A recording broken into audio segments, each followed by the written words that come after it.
आप सबों को मेरी ओर से जय मसीह की। प्रभु यीशु मसीह के अद्भुत और सामर्थ्य नाम में आप सबों का मैं स्वागत करता हूं। मेरे प्रियो, हमारे विश्वास के जीवन में हम बहुत नकारात्मक परिस्थितियों का सामना करते हैं। विरोध, असहमति, अपमान, बेइज्जती इत्यादि। क्यों ऐसा होता है? प्रभु परमेश्वर ने हम सबको बुलाया है और आशीषित होने के लिए बुलाया है, लेकिन इसके बावजूद भी हम क्यों अपमान सहते हैं? क्यों हमें कई जगह पर सम्मान नहीं मिलता है, जबकि हम परमेश्वर के वचनों पर चलते हैं, उसकी आराधना करते हैं और उसकी महिमा करते हैं। हम परमेश्वर के संतान होने के नाते हमको इस संसार में क्यों आदर नहीं मिलता है? परमेश्वर के जन होने के नाते हमें क्यों सब जगह स्वीकार नहीं किया जाता है? मेरे प्रियो, कई लोग इस प्रश्न को मुझको पूछते हैं मेरे सेवकाई के जीवन में, लेकिन मैं आप लोगों को बतला देना चाहता हूं कि परमेश्वर ने कहीं भी यह वायदा नहीं किया है कि परमेश्वर के पीछे चलने के कारण या उसकी बुलाहट को स्वीकार करने के कारण हम सबको सब जगह सम्मान मिलेगा, आदर मिलेगा। क्योंकि स्वयं यीशु मसीह इस संसार में आए, लोगों ने उसे ग्रहण नहीं किया।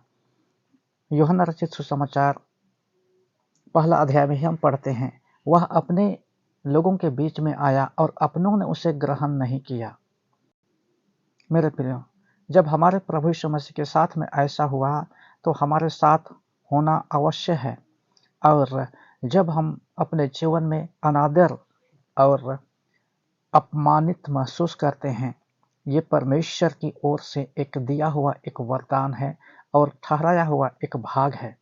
और इसलिए परमेश्वर ने भी कहा है कि यदि मेरे नाम से तेरा विरोध किया जाता है, तुझे अपमानित किया जाता है, तो आनंद मनाओ, क्योंकि तुझसे पहले जितने भविष्यद्वक्ता थे उनके साथ भी ऐसा ही किया गया।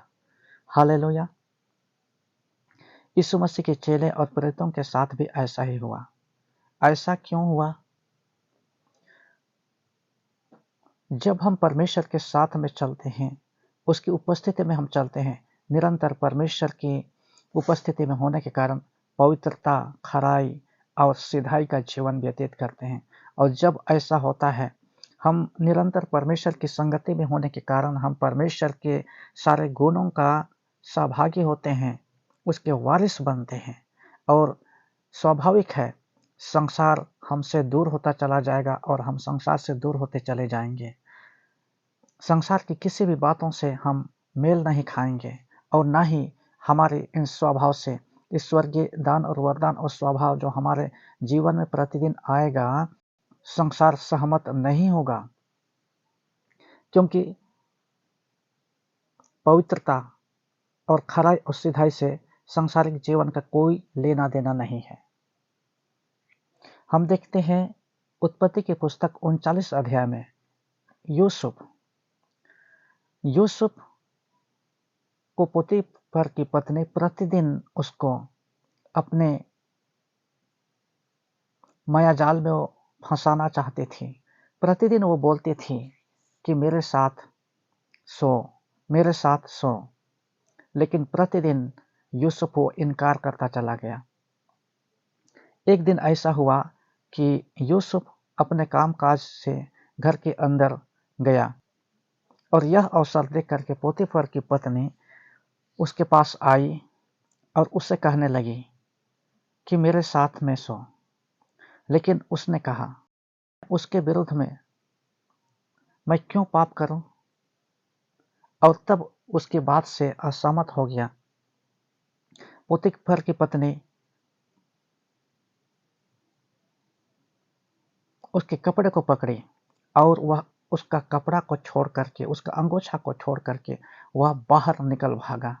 यह देखकर उसके कपड़े को अपने पास रख ली और पोतीफर के आने का इंतजार करने लगी। जब पोतीफर वापस आया तो उसने कहा, देख, जिस इब्री को तूने यहाँ पर मोल लिया है, वह मेरे साथ में हंसी करने के लिए अंदर आया। जब मैंने ऊंची आवाज में चिल्लाया तो वह इस कपड़े को छोड़ करके निकल भागा। मेरे प्रियो, ऐसी बात को सुन करके पोतीफर वह अति क्रोधित हुआ और यूसुफ को बंदीगृह में डलवा दिया। और बंदीगृह में डलवा दिए जाने के बावजूद भी परमेश्वर उसके साथ था, क्योंकि उससे पवित्रताई के कारण, सिधाई और खराई के कारण उसे अपमानित होना पड़ा था। हालेलुया। और इसलिए परमेश्वर इस बात को जानता था कि यूसुफ ने कोई पाप नहीं किया है और पवित्रता का जीवन व्यतीत किया है, और पवित्रता के कारण ही उसको अपमानित होना पड़ा और इस बंदीगृह में उसको दंड भोगना पड़ रहा है। इस बात को जान करके परमेश्वर उसके साथ था। याद रखिए, जब आप पवित्रता के जीवन में चलिएगा, पवित्रता के मार्ग में आप चलिएगा, सिधाई और खराई का जीवन व्यतीत कीजिएगा, आपके कई एक विरोधी होंगे। संसार आपके विरोध होगा, संसार आपके विरोध होगा और विरोध करेगा। इतना तक कि सिर्फ नाम मात्र के विश्वासी, जो संसार से समझौता करने वाले लोग भी आपके विरुद्ध होंगे। और पवित्रता का अर्थ होता है पूरी तरह से परमेश्वर के अधीन हो जाना और परमेश्वर की इच्छा के अनुसार चलना और उसी के अनुसार काम करना। और खराई का अर्थ होता है एक भी पाप नहीं करना अपने जीवन में। हालेलुया। यही कारण है परमेश्वर हम लोगों को इसी के लिए बुलाया है। हमको परमेश्वर ने इस पृथ्वी पर स्वर्गीय जीवन दिया है, पाप का जीवन नहीं और समझौता का जीवन नहीं। और पवित्रताई में चलने का एक ही भाग है, एक ही हिस्सा है आपके हिस्से में, वो है अपमान और अनादर। क्योंकि संसार नहीं चाहता कि आप परमेश्वर की इच्छा के अनुसार चलिए। संसार यह चाहता है कि आप परमेश्वर की इच्छा के अनुसार चलिए, परमेश्वर के साथ साथ चलिए, किंतु आपको संसार के अनुसार भी चलना होगा। लेकिन परमेश्वर का वचन ऐसा नहीं कहा है। हालेलुया। परमेश्वर का वचन कहता है पवित्र बनो क्योंकि मैं पवित्र हूँ। हमारा पिता परमेश्वर पवित्र होने के कारण उसके बच्चे, उसके संतान, हमको भी पवित्र होने की आवश्यकता है। हालेलुया। इसलिए आप पवित्रता के मार्ग में चल रहे हैं और आपकी बेइज्जती हो रही है, आपका विरोध हो रहा है, तो ये कोई नई बात नहीं। जब आपके साथ ऐसा हो रहा है तो आप समझिए आप बिल्कुल सही रास्ते पर हैं, बिल्कुल परमेश्वर की इच्छा के अनुसार आप चल रहे हैं और आपका प्रतिफल इस पृथ्वी में भी है और आने वाले पृथ्वी में भी। हालेलुया। और जानते हैं उसके बाद क्या हुआ यूसुफ के साथ में? उस बंदीगृह में जितने बंदी थे उन सब के ऊपर में उसी का अधिकार था। और उस बंदीगृह के स्वामी का अनुग्रह यूसुफ के साथ में था। एक दिन क्या हुआ कि उस बंदीगृह में दो बंदी, इन्होंने एक स्वप्न देखा और दोनों का स्वप्न का अर्थ उनको मालूम नहीं था, किंतु यूसुफ ने उनको बताया और उसी के अनुसार हुआ। और एक बंदी, उसको बाहर निकाल दिया गया, उनको छुड़ा लिया गया, वहां से वो बंदीगृह से छूट गया। यूसुफ ने कहा जब तू बाहर निकलेगा, जब तू छूट जाएगा तो मुझे स्मरण रखना। जब वह बंदी बाहर निकला तो यूसुफ को भूल गया, किंतु ऐसा हुआ कि पोतीफर एक दिन एक स्वप्न देखा और उस स्वप्न का अर्थ उसको स्वयं मालूम नहीं था और स्वप्न का अर्थ बताने वाले किसी व्यक्ति को ढूंढ रहा था। तो वही बंदी जो बंदीगृह से बाहर निकला था, उसको याद आया कि यूसुफ ने उसके स्वप्नों को अर्थ बताया था। तब पोतीफर से उसने कहा कि बंदीगृह में एक व्यक्ति है जो मेरे स्वप्नों का अर्थ बताया था, आपके स्वप्नों का अर्थ भी वही बता सकता है। अतः पोतीफर यूसुफ को निकालने के लिए भेजा और यूसुफ को निकाला गया बड़े आदर के साथ। उसको नहलाया गया, उसके बाल काटे गए और उसको नए कपड़े पहनाए गए और पोतीफर के सामने पेश किया गया। हालेलुया। परमेश्वर जिसे आदर करता है उसको कोई नहीं रोक सकता है। परमेश्वर उसी का आदर करता है जो परमेश्वर के लिए अपमान सहे, बेइज्जती सहे और सब कुछ समर्पित करने के लिए तैयार हो जाए। परमेश्वर उसका आदर करता है। हालेलुया। इस बात को हमेशा महसूस करना है कि हमारे इस पृथ्वी में जब हम रहते हैं, हम हर जगह पर आदर और सम्मान की उम्मीद हम नहीं कर सकते हैं, क्योंकि यह संसार ने परमेश्वर को ग्रहण नहीं किया, उसके वचनों को ग्रहण नहीं किया, तो उसके वचनों को ग्रहण करने वाले, उसके वचन पर चलने वाले और उसके वचनों का प्रचार करने वालों को भी ग्रहण नहीं करेगा। और इसलिए यही हमारा सबसे बड़ा भाग है। जब आप अपमानित हो रहे हैं, जब आपका अनादर हो रहा है, तो आपको आनंद मनाना चाहिए, क्योंकि परमेश्वर अपना प्रतिफल इस पृथ्वी पर और आने वाले जीवन में भी आपको देगा। हालेलुया। भजन संहिता 34 में लिखा हुआ है, धर्म के बैरी दोषी ठहरे जाएंगे। परमेश्वर ने अब्राहम को बुलाया और उसने आशीष दिया। उसे आशीष देते उसने कहा, जो तुझे आशीर्वाद दे मैं उसे आशीष दूंगा, और जो तुझे कोसे मैं उसे श्रापित करूंगा, और पृथ्वी के सारे कुल तेरे कारण आशीष पाएंगे। उसने ये आशीषें उसको दी। और 17 अध्याय में, उत्पत्ति 17 अध्याय में हम पाते हैं, उसने कहा, हे अब्राम मत डर, तेरा अत्यंत बड़ा प्रतिफल और ढाल मैं हूं, मेरी उपस्थिति में चल और सिद्ध बनता जा। क्यों उसने कहा? क्योंकि जो आशीष परमेश्वर ने अब्राहम को दिया, उस आशीष के योग्य होने के लिए, उस आशीष को प्राप्त करने की योग्यता को प्राप्त करने के लिए उसे सिद्ध होने की आवश्यकता थी। और सिद्ध होने के लिए सिर्फ परमेश्वर की उपस्थिति आवश्यक है। बिना परमेश्वर की उपस्थिति में चले बिना आप सिद्धता को हासिल नहीं कर सकते हैं, और ना ही पवित्रता के मार्ग में आप चल सकते हैं।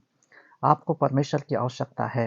आप अपने बुद्धि, अपने ज्ञान और अपने समझ से पवित्र जीवन नहीं जी सकते हैं, और ना ही परमेश्वर के वचन को समझ सकते हैं, और ना उस पर आप चल सकते हैं। इसलिए परमेश्वर की उपस्थिति में यदि आप चलिएगा, दिन प्रतिदिन परमेश्वर के समान बनते चले जाइएगा। परमेश्वर के समान पवित्र, सिद्ध और खराई का जीवन आप जी सकते हैं। और इसी तरह से आप संसार से दूर होते चले जाइएगा, और आपको अपमानित होना पड़ेगा, और यही आपका भाग है। हालेलुया। और इसलिए मैं आप सबों को मैं आश्वस्त करना चाहता हूँ, जिस जगह पर आप अपमानित होते हैं, जिस जगह पर आप अपमानित होते हैं, परमेश्वर वही जगह आपको उठा करके खड़ा करेगा। उसी जगह आपको आदर मिलेगा, उसी जगह आपको सम्मान भी मिलेगा। आप परमेश्वर के नाम के लिए अपमानित होते हैं, तो परमेश्वर वो कभी नहीं भूलेगा, और उसी जगह पर आपको सम्मान देगा। हालेलुया। परमेश्वर के नाम के लिए आप अपमानित होते हैं, बेइज्जत सहते हैं, तो आप धन्य हैं, क्योंकि आपका प्रतिफल कोई नहीं रोक सकता है। मेरे प्रियो, मैंने अपने जीवन में स्वयं महसूस किया है, और जो कुछ भी मैं प्रचार कर रहा हूँ, मैं अपना एक्सपीरियंस और अनुभव को मैं प्रचार कर रहा हूँ। हालेलुया। इसलिए आप जो कोई भी हैं, मैं समझता हूँ आप लोग इस वीडियो को, इस वचन को सुन रहे हैं। कई लोगों के साथ में ऐसा हो रहा होगा, लेकिन आप धीरज धरिए, परमेश्वर आपको देख रहा है।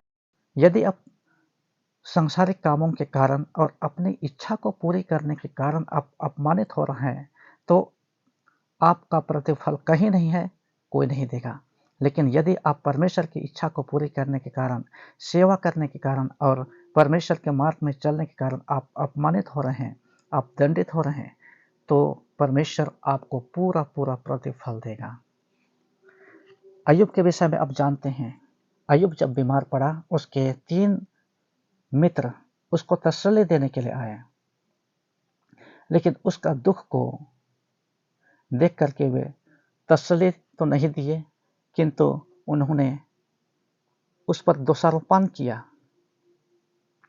उन्होंने उसे झूठा आरोप लगाया, उस पर उन्होंने दोष लगाया, और इनके बीच में लंबी बातचीत चलती है। अय्यूब के पुस्तक में आप पढ़ सकते हैं। अय्यूब 23 उसका 10 में आप पढ़ते हैं, वहां लिखा है, परंतु वह जानता है कि मैं कैसी चाल चला हूं, और जब वह मुझे तालेगा तब मैं सोने के समान निकलूंगा।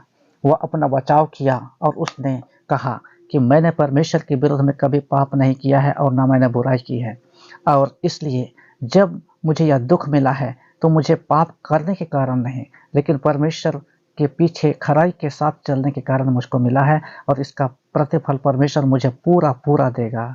हालेलुया। जबकि उसके मित्र ये समझते थे कि अय्यूब ने निश्चय पाप किया होगा, तभी इतना बड़ा बीमारी इसके जीवन में आया, लेकिन ऐसा नहीं। परमेश्वर को जानना हमारे समझ से बाहर है। हम अपने साधारण सोच विचार, हमारे शारीरिक सोच विचार के अनुसार परमेश्वर को जानना ये साधारण बात नहीं है।